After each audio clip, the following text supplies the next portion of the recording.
Thank you so much, Chair, and thank you very much, Natan, for your testimony. It was very, very interesting. You mentioned that Canada's Arctic is the least developed of all of the Arctic nations that are in the area, and you gave a number of examples in healthcare, on education, on defense, on a number of other areas. And you also outline the need to include Inuit-specific investments in the budget. I'm wondering what the top three what you think the top three infrastructure priorities should be. Thanks. Well, through the Inuit Nunangat, or through the Inuit Crown Partnership Table, we have worked with the federal government to identify 79 projects over the next 10 years that total approximately $30 billion that would close the infrastructure deficit between Inuit and the rest of Canada, or our homeland and the rest of the country. Just for example, there's one deep water port across our 51 communities, and all of our communities are either at tidewater in a marine environment or in freshwater adjacent to a marine environment.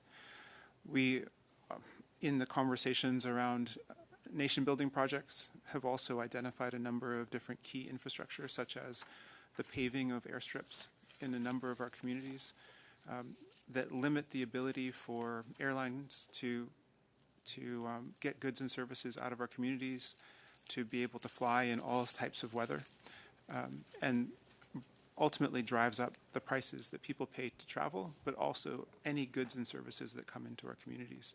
So those are just two examples of the work that we're trying to do to identify, articulate, and then hopefully solve the infrastructure crisis. The other piece here is housing, and wherever you go across Inuit Nunangat, that's the first thing that you'll hear, is that Inuit and all people who live in our homeland say, we just have a housing crisis. We have 52% overcrowding. So in our pre-budget submission, we've identified